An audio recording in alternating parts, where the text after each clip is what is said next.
Okay. Show me. Sometimes that is better. Welcome to the Prairieland Paranormal Podcast. Be sure you never, ever scream. A podcast where we will explore the dark corners of our world, the weird, the creepy, and the strange. There are no accidents, no coincidences. I am your host, Eric Carrier. The boogeyman is real. And they mostly come at night. My co-host is Jessica Carrier. Everyone. Thank you for joining us for a journey into the unknown. Be one of us. Let's get started with today's show.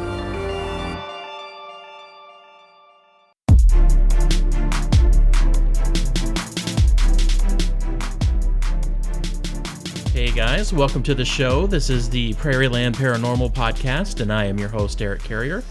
I am here as always with my wife and my co-host, Jessica. Jessica, how are you today? I'm doing better. I had a cold this week, so my voice is a little off, but I'm doing a lot better. Well, I'm definitely glad you're feeling better. Nothing was getting done around this house. What do we have in store for our listeners today? Well, today we are going to be starting a two-part series on remote viewing and astral projection. These two topics are closely intertwined, and today's segment will be focusing on remote viewing. So basically, psychically viewing distant objects or persons without them knowing it. You know, basically psychic stalking. Yes, that's the basics. You're not going to make me stare at goats, are you? I can't guarantee that. This is something that I have been interested in for a while, so I am excited to talk about this today. But before we can do that, we have to take a minute for some self-promotion. Don't worry, we'll keep it short and simple. Basically, the spiel is this. Thanks for listening. Please share the show. Check out our website if you're interested in merch or leaving a tip. Leave a review and subscribe to our social media channels. We have accounts on Facebook, Twitter, Instagram, YouTube, and TikTok, and love to hang out with you and meet you guys there. We appreciate all you guys are doing to help our show continue to grow. Thank you. Yes, thank you very much. Jess, is there anything else? Nope. Okay, let's get started with today's show. All right, Jess, let's discuss remote viewing. This was something that you were interested in. Explain why. I just like the idea that you could subconsciously leave your body and go to a different place. I thought it was really interesting, and I've known people who have said they could do this, and I wanted to look more into it. I mean, it has to be something substantial if even our government was willing to put money into it. I think we've all wanted to be that quote-unquote fly on the wall, right? Where we could witness a certain event or hear a certain event. That would be really cool, I think. Yes, I think it would be interesting to be able to know how to move around in the spiritual plane, to see and witness things that our natural eyes don't. Yeah, I mean, we put limits on our reality based upon things that we can actually see and witness. If there were things around us that we could see or witness that aren't necessarily part of this physical world, that would be very interesting. Yeah, we are in a very physical plane where things that we see and touch and hear and sense, all of our senses are physical. But if there was something that could open up our senses so we could experience more, that is very interesting to me. Yeah, quite frankly, most of us walk around with our eyes closed to these types of things, right? I think so. I really liked what British poet William Blake said. He said if the scales of perception fell from our eyes, we would see everything as it really is, infinite. That is an interesting quote. There's another quote that I like that can actually be found on our website, and I think that has to do with this as well. This is a quote by Rabbi Simeon, and it's found in an ancient Jewish text called the Zohar, and it's actually Zohar 55a, and it says, "For the blindness of the sons of men, all unaware as they are, how full the earth is of strange and invisible beings and hidden dangers, which, could they see, they would marvel how they themselves can survive on the earth." I love that. It's kind of creepy. It is kind of creepy. It shows that there is a hidden spiritual world that we are not able to see. And that could possibly be right here, all around us. And it's through processes of remote viewing or astral projection that we may be able to get glimpses into this world, which is why we're doing this 2-part series, right? Yeah. So go ahead and define for us what remote viewing is. Well, remote viewing runs along the same line as clairvoyance, where a person can spontaneously know something without actually knowing how you got the information. Some people call this anomalous cognition or second sight, but the actual definition for remote viewing is physically or spiritually viewing a distant person, object, or event that you normally wouldn't be able to see. It is the ability to acquire accurate information about a distant place, person, or event using only psychic or spiritual senses. So the key here is accuracy, correct? Yes. It wouldn't make any sense to say you could do this if you're not accurate about it. What's important is that you're accurately seeing things as they really are. This is a psychic ability where you are viewing something using your mind and not your body.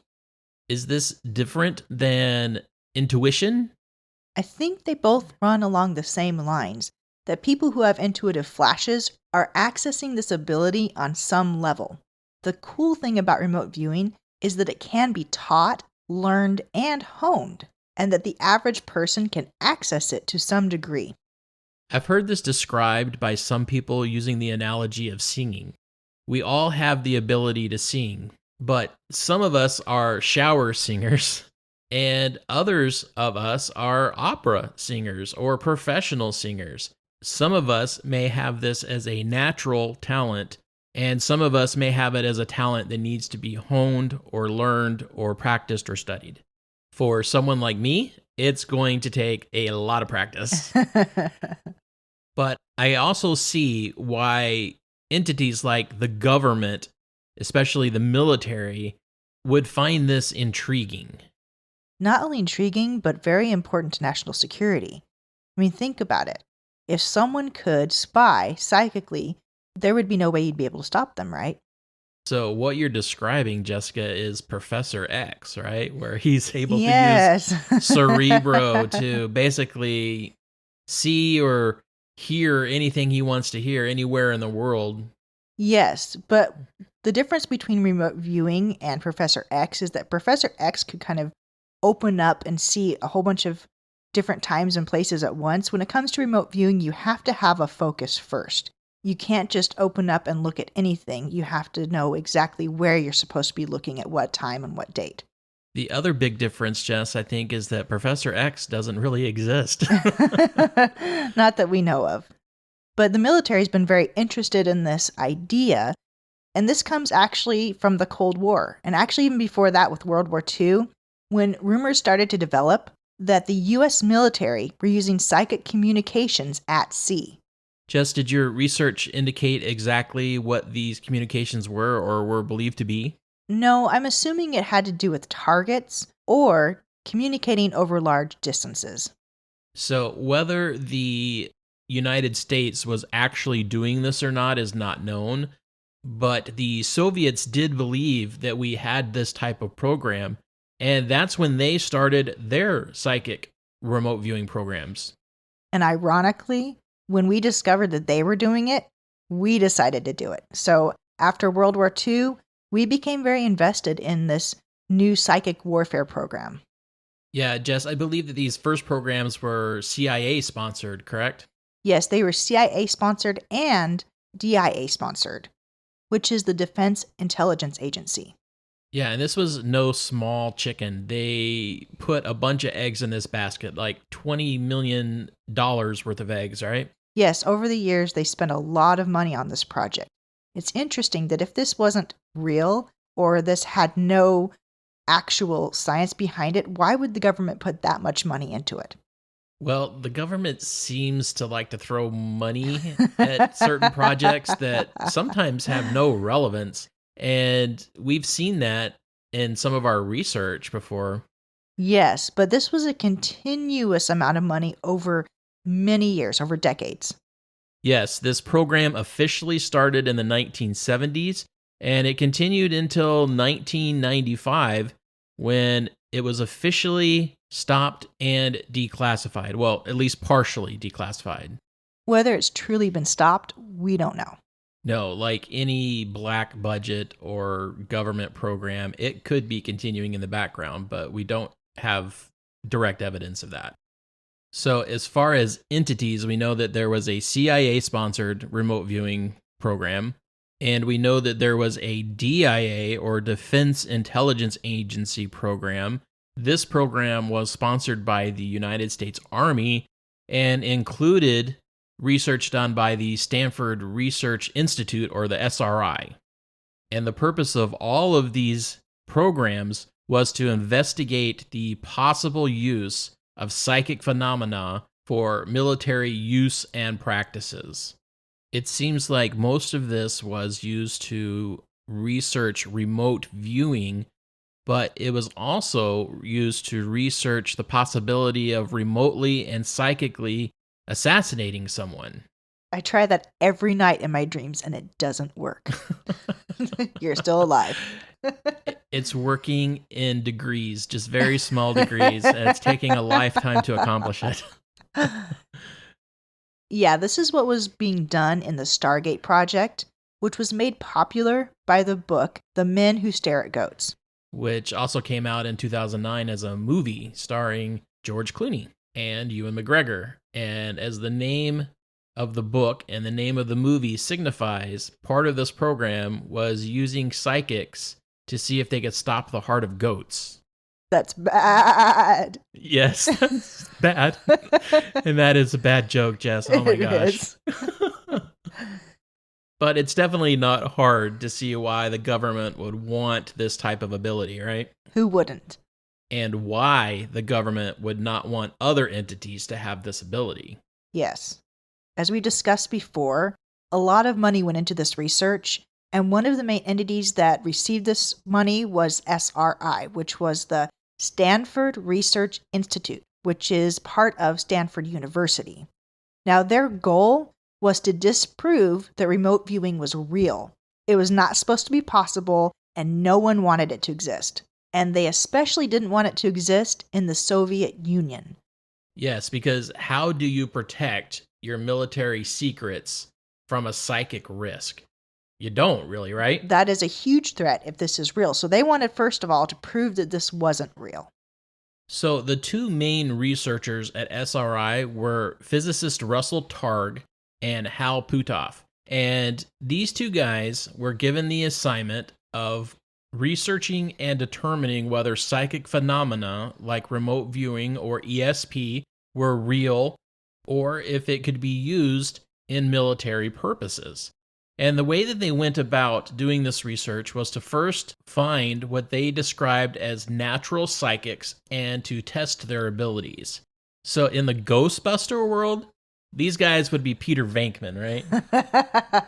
Definitely. Except for they weren't doing it, as far as we know, to hit on girls, right? Probably not. Now, one of the first subjects that they tested was a person by the name of Ingo Swann. And Jessica, tell us a little bit about Ingo Swann. He was actually pretty interesting because he was an artist, a psychic, and a scientist. And they found out about him from some other research that had been done from the American Society of Psychical Research. In particular, a researcher named Gertrude Schmider. In these experiments, Swann proved that he was a capable psychic with abilities to remote view. He was also able to affect the temperature of thermometers sealed in insulated thermos canisters at a distance of 20 feet away. Swann, as a scientist, published these findings and sent them to Puthoff, who was very interested and asked him to come to SRI to demonstrate his abilities. So apparently Stanford University had a super sensitive electromagnetically shielded quark detector, and it was buried 5 feet underground in a cemented floor, and I have no idea what this thing is, so don't even ask. It was a detector of some sort that is relevant to physics, and I am not a physicist, and I cannot tell you what this thing did. But apparently it was super sensitive, and the very first thing that Swann was asked to do was to see if he could make the readings on it deviate at all. So if you are a physicist and you understand this, please contact us and explain it. No, they don't, because we're too dumb to understand it. So don't even waste your time. What I can tell you is that it's used to detect subatomic particles known as quarks, and it's very sensitive for the job that it does. As it turns out, every time Puthoff would ask Swan to just think about the detector, there was a noticeable change or deviation in the baseline readings. This convinced Puthoff that Swan had extraordinary psychic abilities, so they needed to take this to the next level and test Swan's abilities at remote viewing. At first, the experiments were pretty small. They started out with Swan trying to detect objects in a box. He was very good and accurate with this, but he became bored. He actually said, "I can view anything in the universe. This is a trivialization of my abilities." He apparently wasn't a very humble man. Can you imagine that, though? You're able to see anything, anywhere, in any time, and they're saying, okay, what's in the box? So, with Swan becoming increasingly bored, they decided to come up with a different plan. And this plan included giving Swan coordinates on a map and seeing if he could view events, people, and structures around the planet at these coordinates, which he also did very well at. But one criticism of this test is that, well, possibly Swan was able to memorize an entire global map, and he just knew, based on the coordinates that they were giving him, what was physically at each of these locations. So instead of just giving him a set of pre-chosen coordinates, they decided that they would randomly choose numerical coordinates and see if he could do the same thing. And he performed equally as well with the randomized coordinate-based system as he did with the original coordinate-based system. Over time, 2 more psychics were added to the SRI test group. One of them was Pat Price, and the other was Joe Mcmonagle. These 2 psychics showed great ability when it came to remote viewing, but they did it differently. Remote viewing was actually a term that was coined by Swan because of how he did it. He would see an object, but not all psychics worked that way. Some of them would hear or use some of their other senses, like touch or taste or smell. The way that Pat Price did it was that he was able to imagine himself at a distant location, a target site, and then accurately relay what he saw in his mind. He was so successful with this power that the CIA hired him to work with them directly. Mcmonagle's abilities were through sketching. He was able to accurately sketch a target location. He was very successful at this. In fact, upon his retirement, he was rewarded a Legion of Merit Award for his 5 years of remote viewing missions for the military and various government agencies. Now, while these other psychics were very good at what they did, Swan's abilities were above and beyond the other gifts of the natural psychics in this group. And over time, he was able to develop a 6-stage system that the military used to teach other people to remote view. This system became known as CRV, or Coordinate or Controlled Remote Viewing.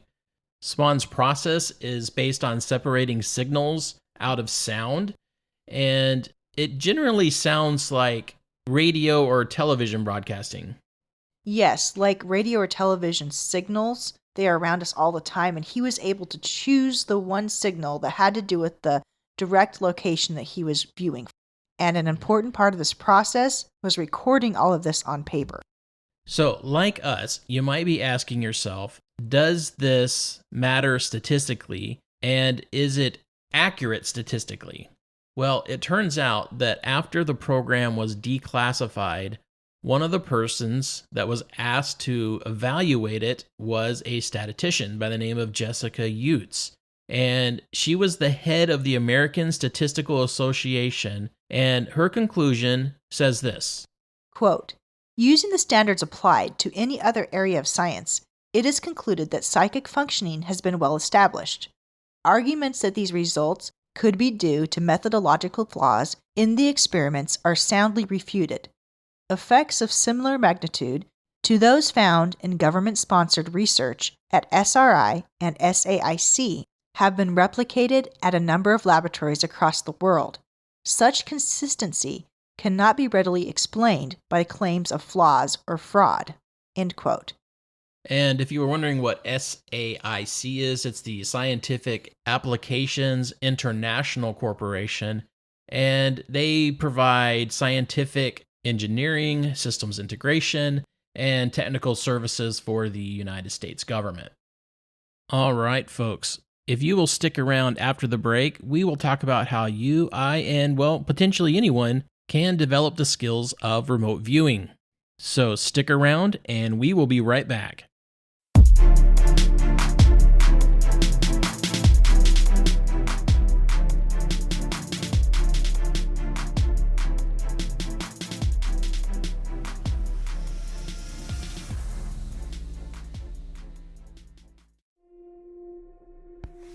Hello and welcome to the Paranormal or What podcast with me, your host, Michaela Ford. Join me for tales of the paranormal, cryptids, UFOs, spooks, spectres and ghosts. We'll have interviews, stories, theories and musings, and maybe just a sprinkling of spine-tingling terror. Don't forget to please email me your experiences at paranormalorwhatpodcast@outlook.com.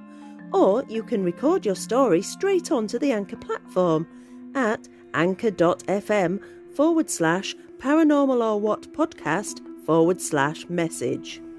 The reason I'm doing the podcast is to get to know like-minded people. People like you. Because together we can figure it out.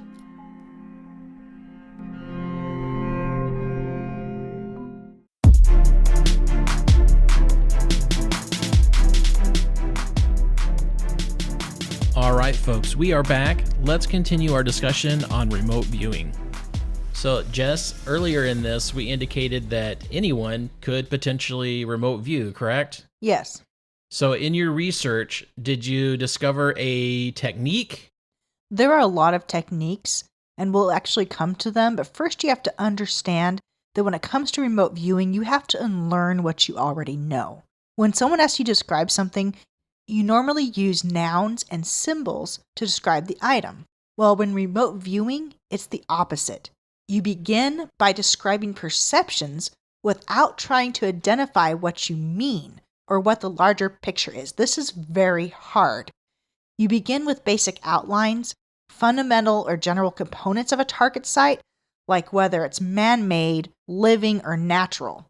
Then you describe sounds, colors, smells, temperatures, shapes, or sizes, and this whole time you have to resist the temptation to draw conclusions about what you are viewing. So it sounds like it's all about being very general at first. Yes, it's important to have ambiguity, and it's very hard, at least for me, to do that because I like to compartmentalize things in my brain and to see them a certain way before describing them. But in remote viewing, you have to let go of that, and you're always tempted to draw conclusions about any given environment, but you can't. With remote viewing, you have no physical information to work with, so you most likely always be wrong if you try to make sense of what you're perceiving. And this is one of the biggest paradoxes of remote viewing. The fainter the perceptions, the more likely it is to be accurate, and the less likely you're going to feel confident in your perception. So, to be a good remote viewer, you must learn to trust your feelings and be okay with uncertainty and ambiguity. That's very hard for me. Yeah, that would be very hard for me too, because I tend to see things logically, which means that I'm very quick to draw conclusions as to what I'm visually seeing in front of me and viewing. I mean, what's the phrase? Seeing is believing? Yeah, and for most of us, that is exactly what we're doing. We're seeing something, and then we're believing it. One of the things that I found interesting in our research is that, according to military personnel that were part of these programs, if a remote viewer finished a session and was super confident in what they had seen and used phrases like, "I nailed it," the viewer's session would immediately be thrown into the garbage. A good session is one in which the viewer has no idea whether what they've been viewing is accurate or not. And that is completely bonkers to me, because that is completely the opposite of how we've been taught to think and rationalize things. Yes, this is the opposite of every other form of success we're currently used to. It's the opposite of our educational system, which stresses linear and rational thinking.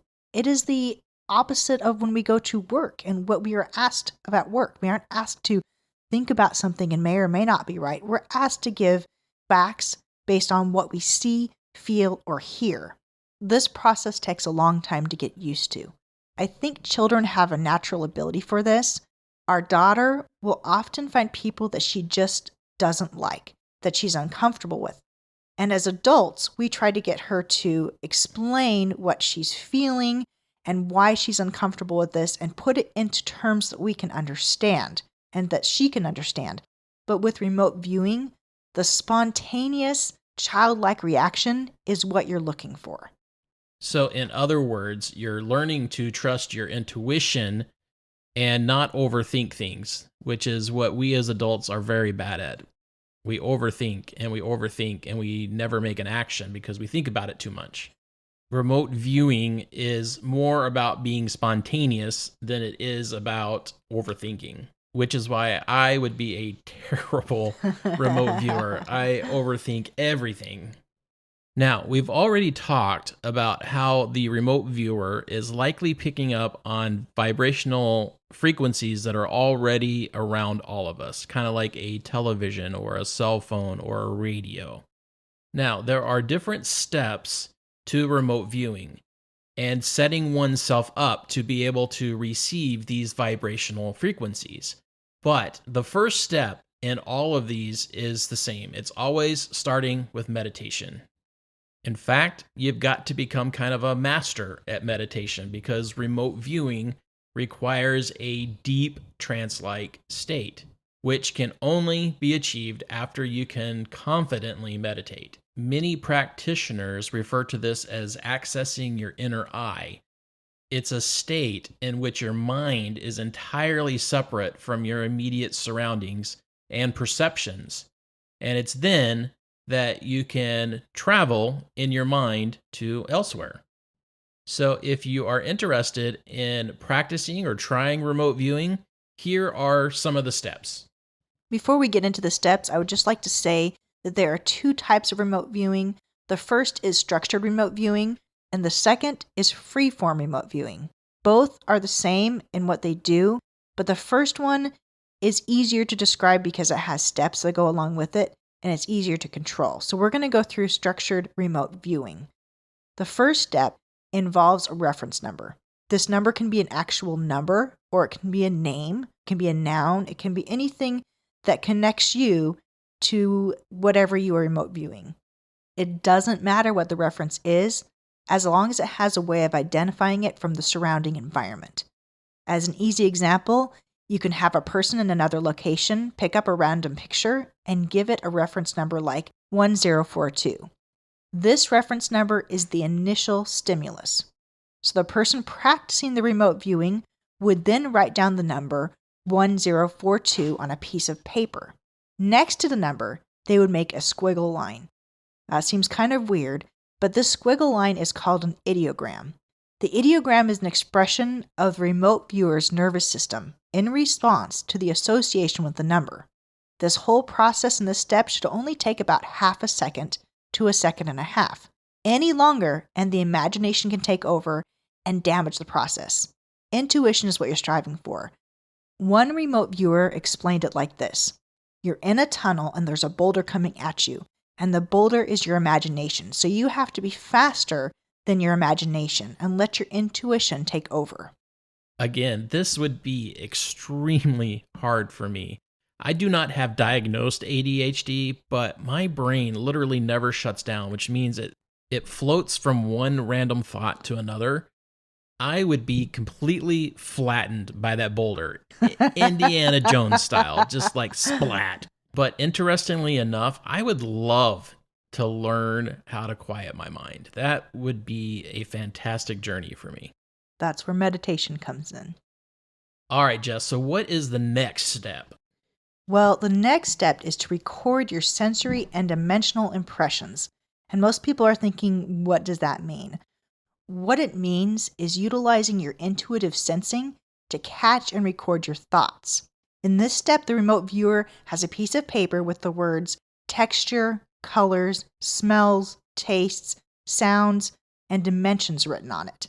Next to each word, the remote viewer then takes 2 to 3 seconds per word to write down the first impressions that come to mind. It might look like this. Next to texture, you'd have rough. Next to colors, you'd have green or black. Next to smells, you'd have fruity. It goes on. And at the very end, there is one more question to answer, and that is, how would the sight make you feel if you were physically there? An answer to this question might be happy or sad, uncomfortable, nervous, ill, anything like that, as long as you can write it within 2 to 3 seconds. So, Jess, do you record your first impression, or do you record all impressions that you receive during that 2 to 3 seconds? Yes, you record all the impressions. So let's say you have 3 different smells that come to mind, or 2 different textures. You would write down what comes to mind first, but not think about it. So, straight intuition, just whatever comes to your mind first. Yes. All right, and there is a third step, correct? Yes, the third and final step is to sketch. Now, some of you might be thinking, I'm not an artist. Well, you don't have to be, and it's important that you're actually not an artist. Your sketches should not be high quality. They should be made up of basic shapes. This last step should take only 15 to 30 seconds. And as you are finished, it's important to write end at the bottom of the page. So what it may look like is a complete piece of paper where you have some triangles and circles and squares and squiggly lines, anything like that. And then at the very end, after about 30 seconds, write the word end.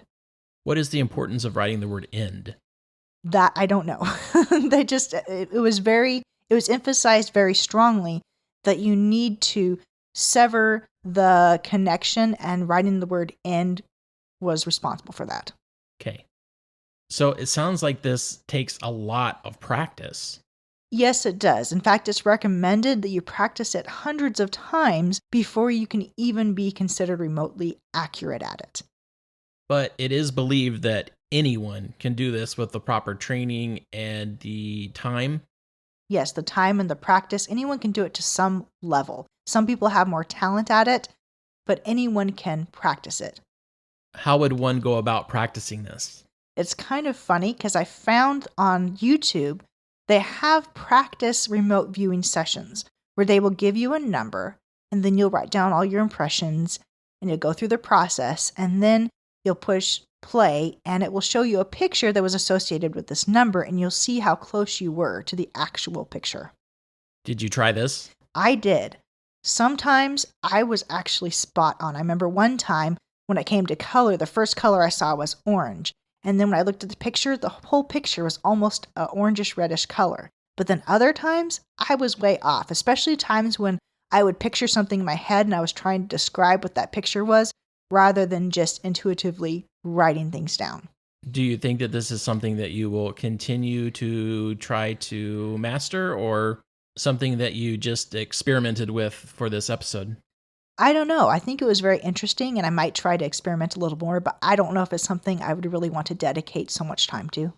But if you, our listeners, are willing to dedicate time to this, you may find that you have the ability to do this. And you may find that you're talented at it. What I find interesting is that if remote viewing is real, then that means that other psychic abilities might be real too, and that you might even have an aptitude for them. It also means that our universe is different than maybe we have seen it before, and that somehow we are all interconnected through some form of vibration or light that we don't understand, and that we can communicate over distances and maybe even time. Yeah, those are all very interesting points, Jessica. All right, folks, we would be interested in knowing what your experiences are with remote viewing.